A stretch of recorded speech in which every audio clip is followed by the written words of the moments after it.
Bismillahirrahmanirrahim. Nabi kan pakai lapis hijab, Pak Kiai. Hijab inilah yang kemudian membuat Nabi itu tidak disembah. Namanya hijab syariat. Jadi syariat itu digunakan untuk membentengi kita supaya kita nggak jadi khurafat. Nggak kayak Nabi Isa ini kan nggak menghijab dirinya dengan syariat yang ketat. Kan dia nggak bawa syariat baru kecuali dikit, cuma menghalalkan yang diharamkan dalam kitab suci Nabi Musa. Nah, karena dia menunjukkan, membuka sedikit tabir sifat Allah, sifatul haya, dia ambil tanah, ditiup kan? Karena dia sudah jadi hayatnya Allah. Jadi hayatnya Isa itu hayatullah. Tinggal dia kun kan, jadi burung. Jadi burung. Iya. Yang itu mati jadi hidup lagi. Saya pernah praktekin itu, Pak. Ada kucing mau mati, udah sakarat, begitu begini. Saya bilang, ya Allah, kalau Nabi Isa bisa digituin, masa umat Nabi Muhammad gak bisa? Saya ngerti metodologinya, ya Allah, tapi saya nggak tahu prakteknya. Sekarang saya mau coba. Hidup, Pak, langsung.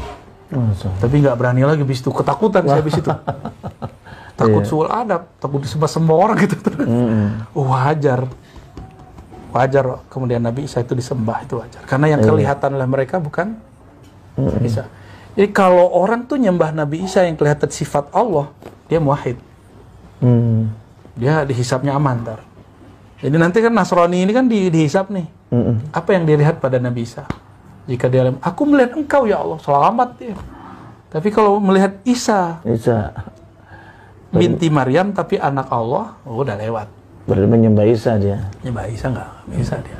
Berarti Allah cemburu kan? Itu bab ontologis tuh. Itu jangan jelasin ntar dia. Bisa dikafirkan ntar sama orang. Ini bab begitu ya. Ini namanya ontologis. Kalau bab teologi nggak ada cerita. Bab teologi, bab akidah, sudah Nabi Isa Abdullah. Nah, gitu kita modelnya. Makanya bab ontologis ini kalau orang ngerti, waduh, rahmannya tinggi. Dia sayang ke semua orang. Kalau bab tadi itu bab teologi itu, rohimiyah. Jadi ganti-ganti switch aja pakai. Kalau kita belajar dulu epistemologi di kampus, empirik, rasio. Kalau di Ghazali kan tajribah. Kalau saya nyebutnya kolbu, ruh.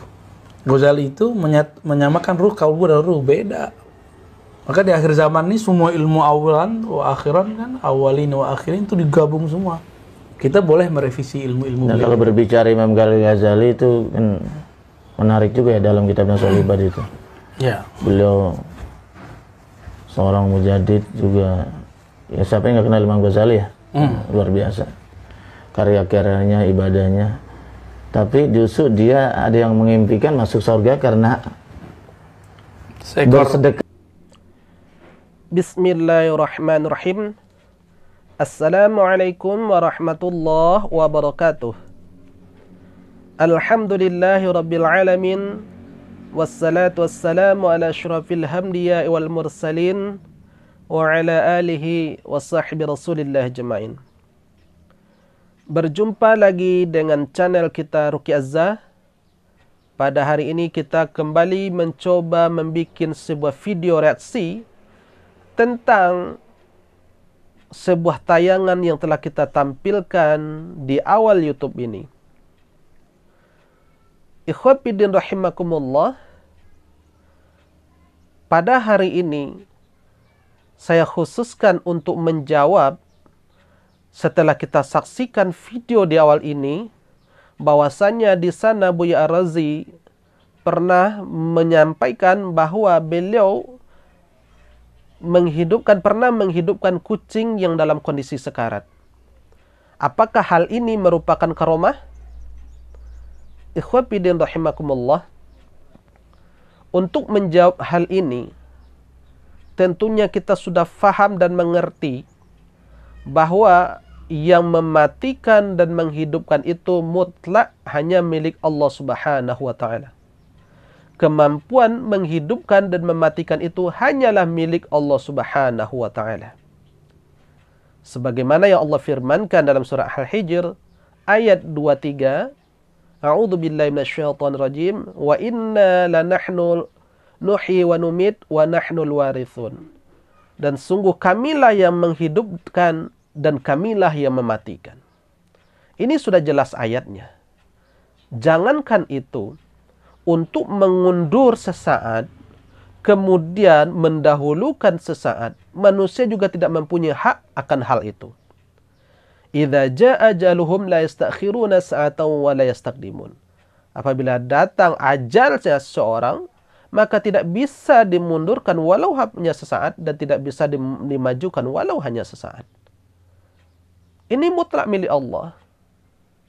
Ini mutlak milik Allah.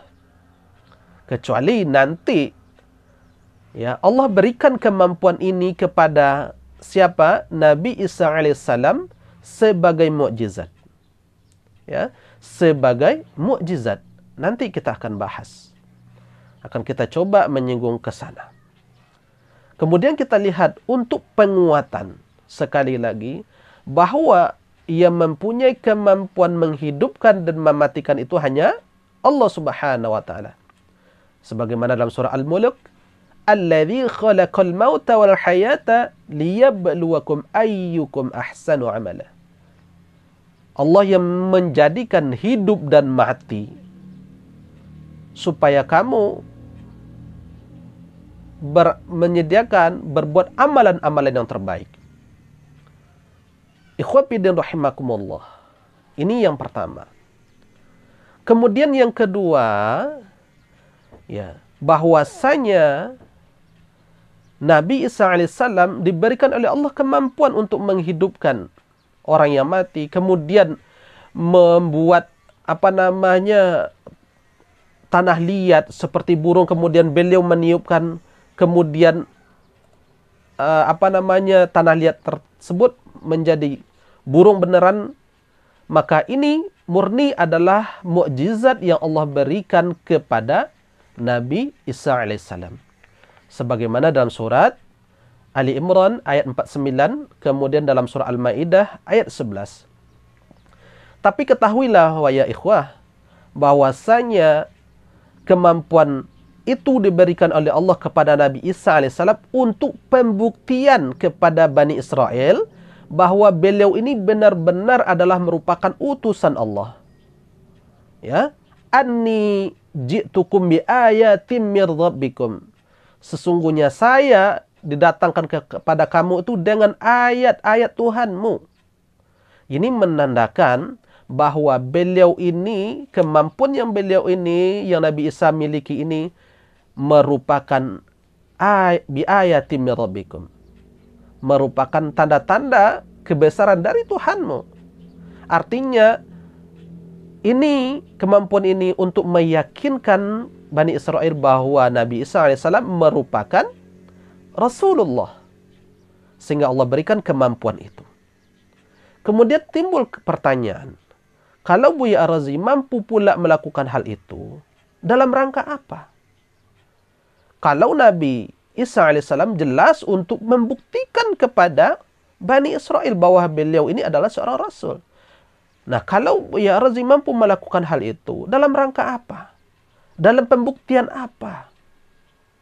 Ikhwafiddin rahimakumullah. Ini yang kedua. Kemudian yang ketiga, kalau kita menganggap itu karomah, berarti kita menganggap Buya Ar-Razi adalah waliullah. Ikhwafiddin rahimakumullah, ada sebuah catatan yang penting kita simak, bahwasanya untuk menentukan seseorang itu adalah wali, tidak semua orang mampu akan hal itu. Bukan kapasitasnya kita orang awam untuk mengatakan si fulan bin fulan, fulan bin fulan, fulan bin fulan itu adalah karomah. Ya, la ya'riful wali illa wali. Tidak ada yang mengetahui seseorang itu adalah wali kecuali wali pula.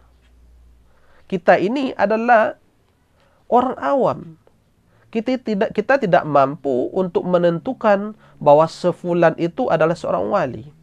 Kita tidak tahu. Ya, bukan kapasitasnya kita meyakini bahwa sefulan itu adalah waliullah. Tapi mereka mempunyai kemampuan seperti luar logika, kharikul adah. Memang kharikul adah yang diberikan oleh Allah kepada manusia itu ada 5. Yang pertama, mukjizat hanya turun kepada Nabi, kemudian karamah kepada wali-wali, kemudian irhas kepada calon Nabi, ya, kemudian apalagi namanya maunah, kemudian sihir. Ada 5 yang diberikan oleh Allah kepada manusia, kharikul adah. Namun, apakah di sana kemampuan yang dimiliki oleh Buya Ar-Razi itu merupakan karamah dari Allah? Ikhwafidin rahimakumullah. Sekali lagi, seperti yang kita sampaikan, yang mengetahui seseorang itu adalah wali. Ini yang ketiga. Kemudian yang keempat, untuk menjawabnya, ketahuilah ya ikhwah, bahwasanya seorang wali itu akan selalu menyembunyikan kewaliannya di hadapan orang ramai. Akan menyembunyikan kewaliannya supaya tidak diketahui oleh orang banyak. Ya, bahwasanya waliullah itu tidak akan memamerkan kemampuan yang ia miliki kepada khalayak ramai. Karena satu, dikhawatirkan akan pengkultusan kepada dirinya. Kemudian yang kedua, jangan-jangan itu adalah musibah yang sengaja Allah turunkan kepadanya. Ya, sehingga para wali itu sangat berhati-hati tentang karamah yang mereka miliki. Dan mereka menyembunyikan karamahnya itu dengan benar-benar menyembunyikan dari orang ramai. Ya, supaya tidak mengetahui karamahnya itu. Memang terkadang ada juga ditampakkan, tentunya dalam kondisi-kondisi tertentu. Tetapi kebanyakan para wali itu menyembunyikan karamah yang mereka miliki. Ya, menyembunyikan karamah yang mereka miliki. Sebagaimana yang disampaikan oleh Syekh Abdul Qadir Al-Jailani di dalam Sirrul Asrar, bahwa beliau mengatakan para wali itu menyembunyikan karamah mereka itu seperti halnya layaknya seorang perempuan menyembunyikan darah haidnya. Karena takut, karena malu, ya mereka menyembunyikan karamah-karamah mereka. Sehingga Syekh Abdul Qadir mengibaratkan seperti seorang anak gadis yang baru baligh, malu-malu, ya, kemudian merasa takut akan ketahuan ketika haidnya datang. Sampai beliau mengibaratkan seperti itu. Artinya para wali itu memang betul-betul menyembunyikan karamah mereka dari khalayak ramai, bukan untuk dipamerkan, bukan untuk ditampilkan kepada khalayak ramai, apalagi dipertontonkan. Ikhwafidin rahimakumullah, jelas sudah bahwasanya karamah itu ya tidak untuk dipublikasikan. Sebetulnya karamah yang paling tinggi dari karamah itu adalah istiqomah dalam kebenaran. Sebetulnya ilmu yang dimiliki seorang waliullah itulah sebetul-betulnya karamah. Sebagaimana karamah yang dimiliki oleh Imam Syafi'i, ya, karamahnya yakni karangan-karangannya sampai hari ini dinikmati dan dipelajari oleh umat. Ini adalah karamah yang dimiliki oleh Imam Syafi'i rahimahullah. Ikhwafidin rahimakumullah.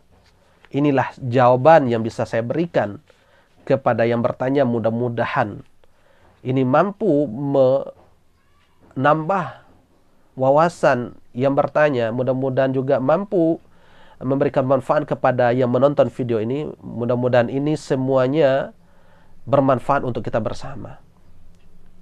Barangkali ini dulu yang bisa saya sampaikan. Mudah-mudahan ini bermanfaat. Saya sudahi, wabillahi taufiq wal hidayah. Assalamualaikum warahmatullahi wabarakatuh. Alhamdulillahi rabbil alamin.